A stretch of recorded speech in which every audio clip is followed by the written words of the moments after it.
साथियों नमस्कार। साथियों आज मैं महिला बिल की बात करूंगा। ये महिला आरक्षण बिल है क्या? महिला आरक्षण बिल में जो वर्तमान की मोदी सरकार है, इन्होंने एक प्रस्ताव लेके आया था लोकसभा में कि महिलाओं को 33% जो है कि लोकसभा की सीटों में भागीदारी उनकी बढ़ानी है। यानी इसमें जो लोकसभा में 543 सीटें लोकसभा की हैं और दो जो एंग्लो इंडियन के 545, अगर 33% बढ़ाएंगे तो आपका 850 सीटें जो हैं लोकसभा में हो जाएंगी।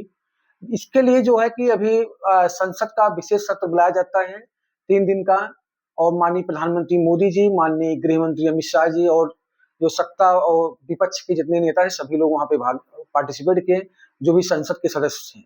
लेकिन जो है कि ये बिल जो है कि 2/3 बहुमत से पास होना जरूरी था, लेकिन ये बिल लोकसभा में धड़ाम हो गया। इसका रीजन था लोकसभा तथा राज्यसभा में 33% सीटें मतलब महिलाओं के लिए आरक्षित करने की बात कही गई। राजनीति में महिलाओं की भागीदारी को, इसका उद्देश्य है राजनीति में महिलाओं की भागीदारी को बढ़ाना, और जो पुरुष प्रधान भारत देश है, महिलाओं को भी समानता का अवसर देना। राजनीति और उसके बाद लोकसभा और विधानसभा की 1/3 सीटें महिलाओं के लिए आरक्षित करना।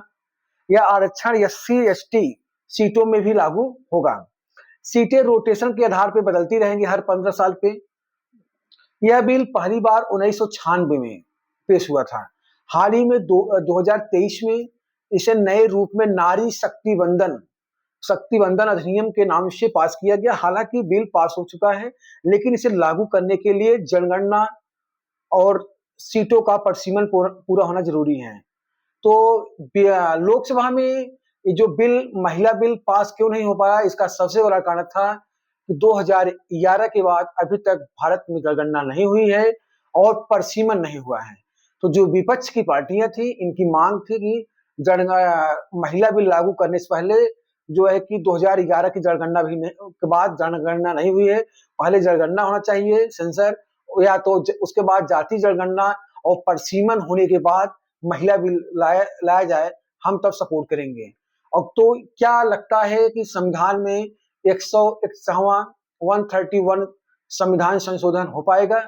अभी देखने वाली बात है। लेकिन अभी 2014 से माननीय प्रधानमंत्री मोदी जी की सरकार है, और मोदी सरकार का पहला ऐसा बिल है जो लोकसभा में धड़ाम से गिर गया, क्योंकि लोकसभा में 298 वोट जो है महिला बिल के समर्थन में पड़े थे और 230 वोट महिला बिल के विरोध में पड़े थे, और इस बिल को 2/3 बहुमत की आवश्यकता थी।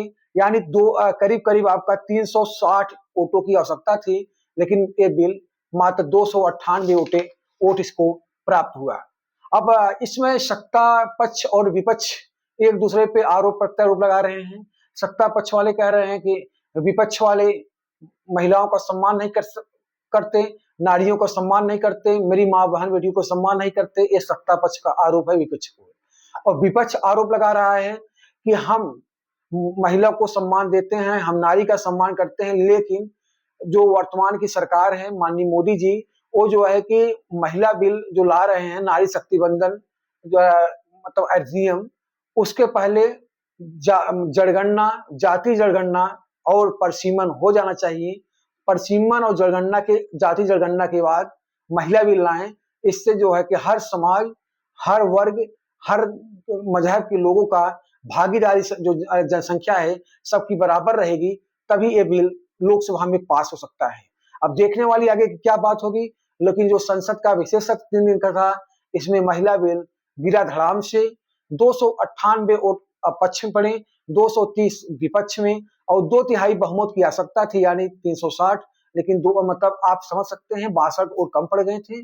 और दूसरी बात, इसलिए कम जो विपक्ष की पार्टियां, जो छोटी छोटी पार्टियां हैं, उन्होंने सपोर्ट इसलिए नहीं किया सत्ता पक्ष का कि आप पहले जनगणना जो सेंसर है 2011 के बाद नहीं हुआ है उसको कराइए, और उसके बाद परिसीमन कराइए, तब जो है महिला बिल लाइए, तो जो है कि हम आपका सपोर्ट करेंगे। तो आज की वीडियो यहीं तक। आप लोगों का बहुत बहुत धन्यवाद। अगर वीडियो को अच्छा लगा हो तो चैनल को लाइक, शेयर और सब्सक्राइब करिए।